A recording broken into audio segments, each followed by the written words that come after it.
Assalamualaikum warahmatullahi wabarakatuh.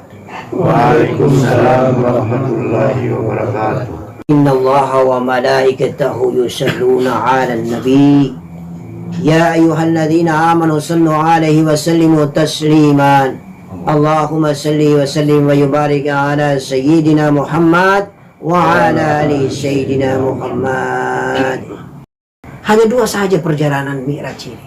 Hanya dua saja perjalanan ilmu hakiki mengenal diri ini. Kita mengenal kita punya diri sampai ke tingkat urat-urat, darah, daging, sum-sum dan segala macam. Itu hanya ilmu dan pengetahuan. Tapi intinya hanya dua. Yang pertama kasaf mukassafa, yang kedua adalah mi'raj, berjalan, bertemu Allah Subhanahu wa ta'ala. Apa kendaraannya untuk kita bisa kasaf? Pembersihan dan pensucian. Apa kendaraannya supaya kita bisa mi'raj bertemu Allah? Adalah dengan kendaraan nafas. Paham ya? Jadi hanya dua saja klimaks daripada perjalanan bertemu Allah atau mengenal diri. Kasaf mukassafa dan mi'raj, berjalan bertemu Allah. Kendaraannya adalah dengan zikir nafas atau zikir qalbi atau zikir zahar. Dan hidayah itu yang dikasih Allah. Tidak bisa kita mensengajakan dengan membaca mantra atau doa untuk kita bisa kasaf lalu kita bermi'raj. Itu beda dengan kita punya penglihatan-penglihatan gaib lainnya. Sebagaimana dikasih amalan, dia bisa melihat gaib. Tidak. Yang namanya mi'raj bertemu Allah, perjalanannya memiliki teknis dan ilmu sendiri. Gitu. Semuanya bersumber dari laduni Allah Subhanahu wa ta'ala. Tidak bisa kita sengaja-sengaja kasaf itu. Tidak bisa kita sengaja-sengaja kita mi'raj itu. Mi'raj itu ditentukan oleh Allah Subhanahu wa ta'ala. Mi'raj itu ditentukan oleh Allahumma maha besar dan maha dahsyat itu. Kemudian kasaf pun diberi hidayah oleh Allah Subhanahu wa ta'ala karena faktor kebersihan pondasi kita, yaitu akal kita bersih dan suci, hati kita bersih dan suci, unsur-unsur yang ada di jasmani bersih dan suci. Saya pikir garis besarnya begitu insyaallah. Assalamualaikum warahmatullahi wabarakatuh. Kita lanjutkan dengan diskusi tanya jawab Allahumma sholli ala sayyidina Muhammad wa ala ali sayyidina Muhammad. Insyaallah. Silakan, ada yang mau ditanyakan untuk kita diskusikan, bincang-bincang lepas, santai-santai, cerita pengalaman perjalanan gaibnya. Macam malam itu kita ada hajatan, kemudian perjalanan dari paman saudara kita Yakub, insyaallah bagus. Ya, sementara tafakur kah waktu itu kah? Ya, tafakur ya. Sementara tafakur, kemudian melihat jiwanya bertemu dengan jiwa ya. Kemudian bertanya kepada jiwa. Ya. Atau jiwa yang bertanya duluan? Jiwa yang bertanya duluan. Mau kemana? Nah, kemudian semacam diri ini menjawab, saya mau mencari Allah. Ya.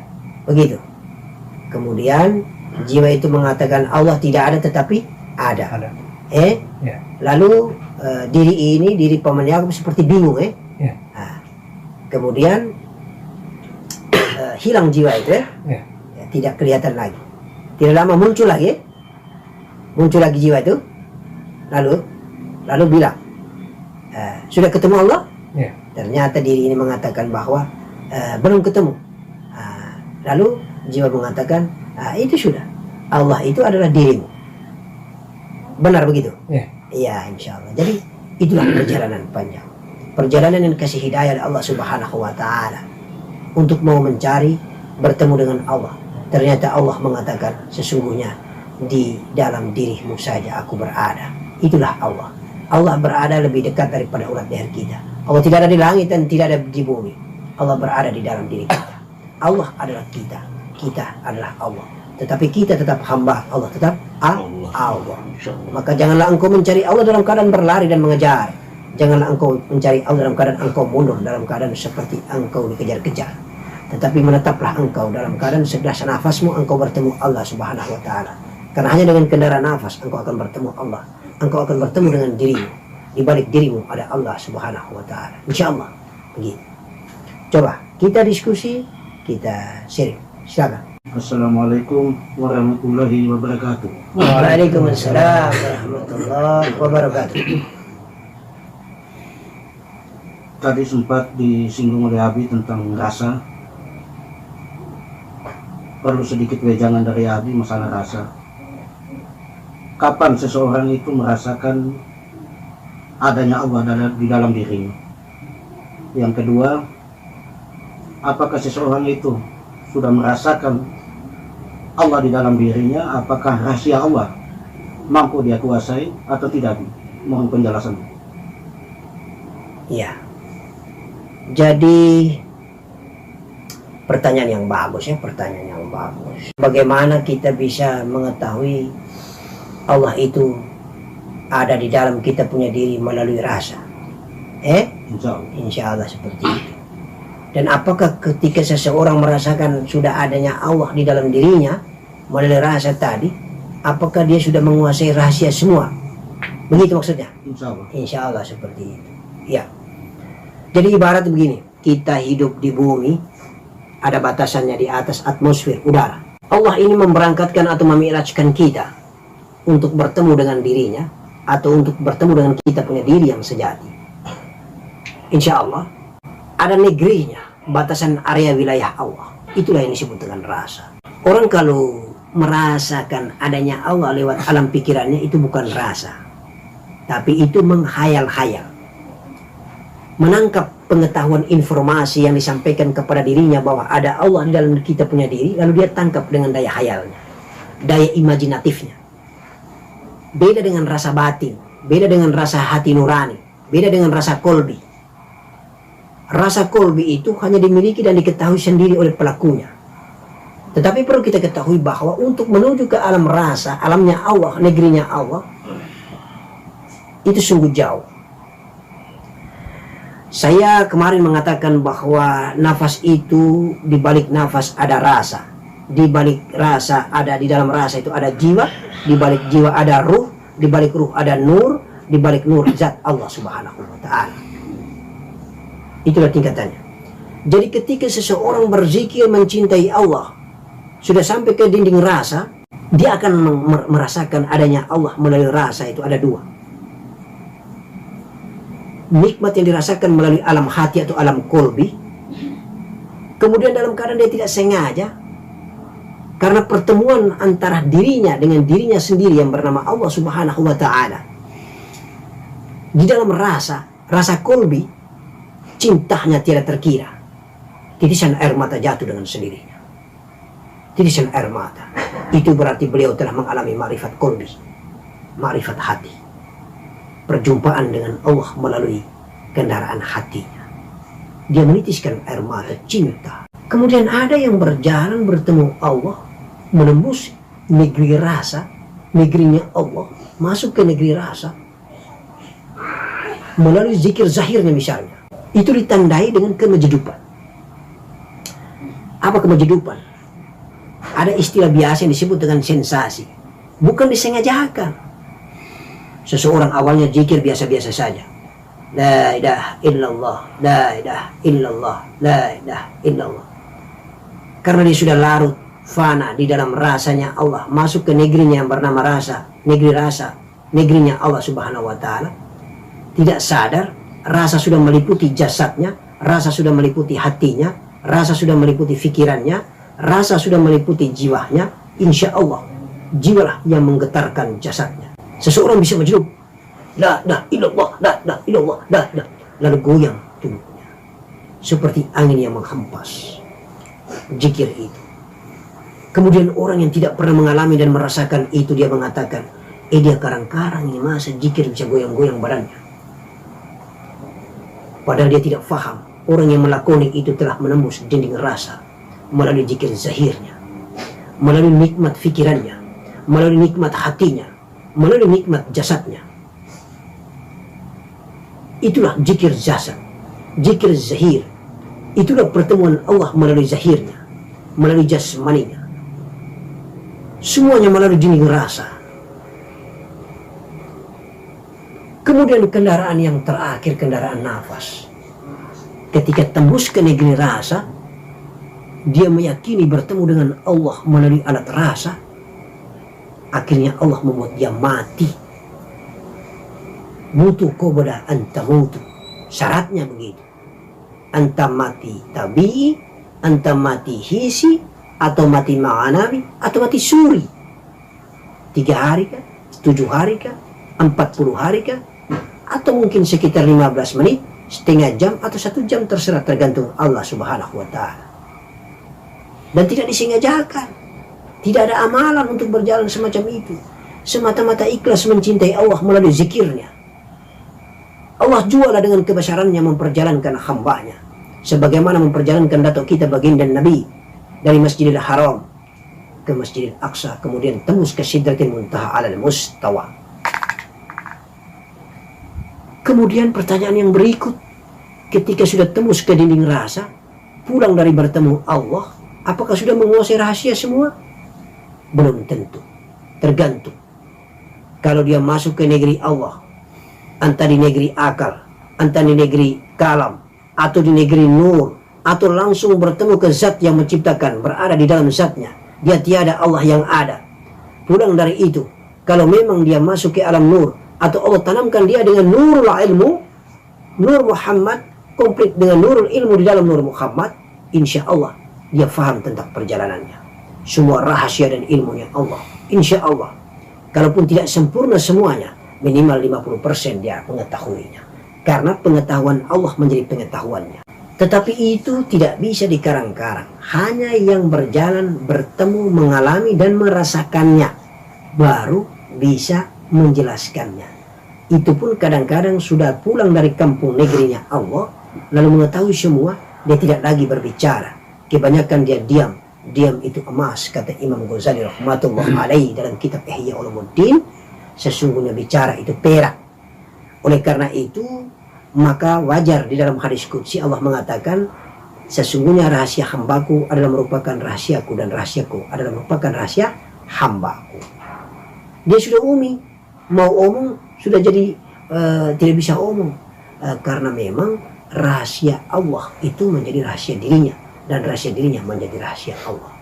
Tetapi kalaupun dipertanyakan tentang ilmu pengetahuan apapun menuju negeri akhirat, insya Allah dia faham dan dia tahu.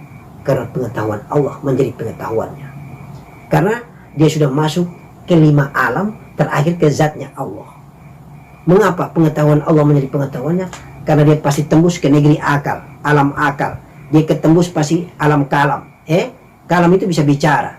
Kemudian masuk ke alam nur, di dalam alam nur itu nanti dia dapat nurul ilmu atau tidak. Kemudian kembali masuk ke dalam zat Allah. Kalau sudah masuk ke dalam zat Allah sudah meliputi dirinya, insya Allah dia tiada. Dia mati dan binasa. Kemudian dia pulang dan hidupkan lagi oleh Allah. Mudah-mudahan pengetahuan Allah menjadi pengetahuannya. Begitu saja jawabannya, insya Allah. Amin. Allahumma salli ala Sayyidina Muhammad wa ala ali Sayyidina Muhammad. Sallallahu ala Muhammad sallallahu alaihi wasallam. Insya Allah. Lanjutkan lagi. Pertanyaan berikut silakan. Assalamualaikum warahmatullahi wabarakatuh. Waalaikumsalam warahmatullahi wabarakatuh. Tentang mahabbah. Mahabbah. Cinta. Insya Allah. Dari 99 Asmaul Husna, kenapa Ar-Rahman Ar-Rahim itu sangat tinggi dan mulia?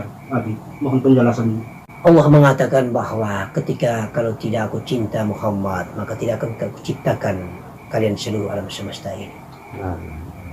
Maka dasar pertama adalah cinta. Barang siapa ingin mengetahui rahasia 6666 ayat kitab suci Al-Quranul Karim yang sangat dimuliakan oleh Allah Subhanahu wa Ta'ala, dia akan mengetahui isi daripada Ummul Qura Al-Fatihah 7 ayat. Barang siapa ingin mengetahui rahasia 7 ayat Al-Fatihah dan dia sudah mengetahuinya, maka dia harus wajib mengetahui lagi rahasia daripada Bismillahirrahmanirrahim. Karena di dalam Bismillahirrahmanirrahim ada alif dan ba dan titik daripada huruf ba, terkandung rasa cinta.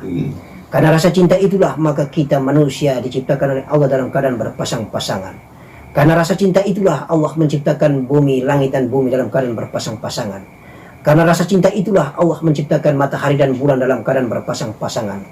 Karena rasa cinta itulah Allah selalu bersumpah dalam kembar dua. Wadduha wal lail, wasyamsi wal qamar, wassama'i wal ard. Allah selalu menciptakan serba dua. Mata pun dua, telinga pun dua, semuanya serba dua. Tidak pernah Allah menciptakan yang tunggal. Hanya Allah saja yang pantas tunggal dan satu. Allahu ahad, ahadiyatun ahad. Karena cinta, teman kita, keluarga kita, semua hamba Allah yang memeluk agama Nasrani, insya Allah mereka memiliki hukum tertinggi bernama hukum cinta kasih. Dan itulah maha dahsyatnya Allah. Itulah sifat Allah dalam Nur Muhammad. Kemudian Nur Muhammad mengamalkannya melalui jasadnya Muhammad. Mencintai.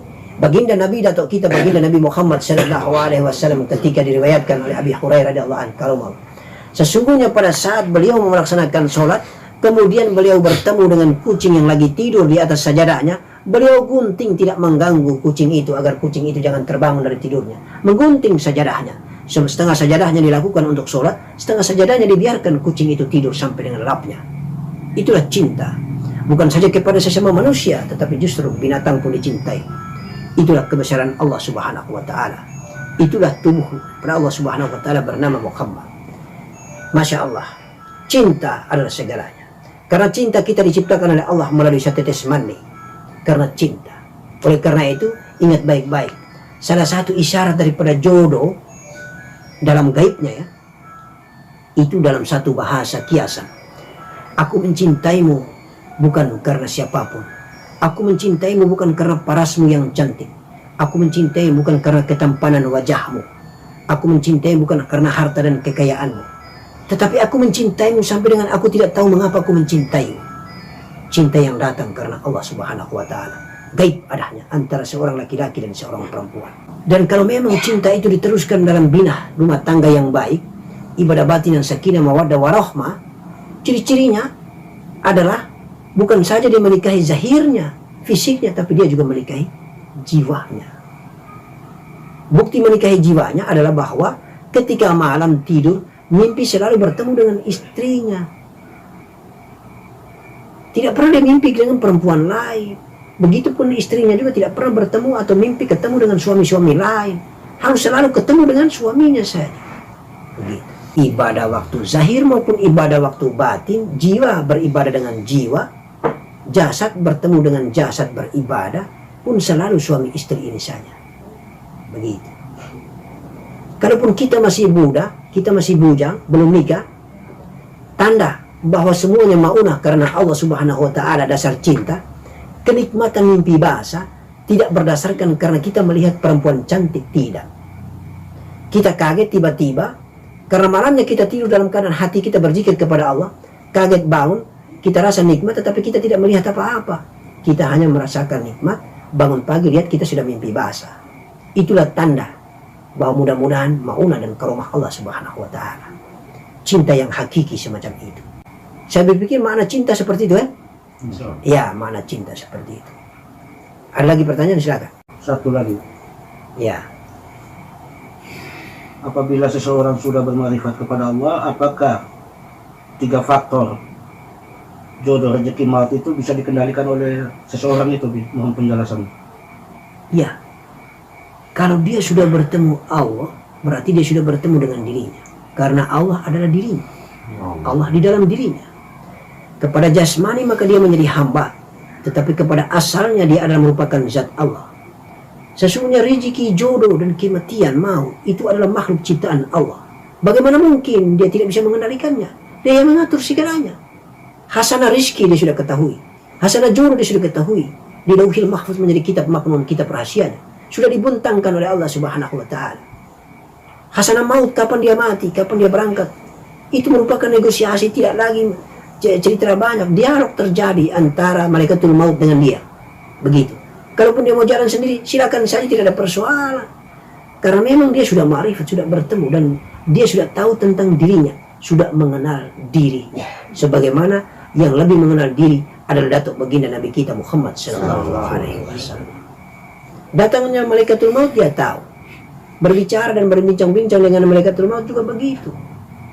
Kepada para nabi yang lain pun begitu. Bahkan dalam sebuah riwayat diceritakan Nabi Musa saking tidak tahu kalau itu datang malaikatul maut, dia tampar wajahnya malaikatul maut.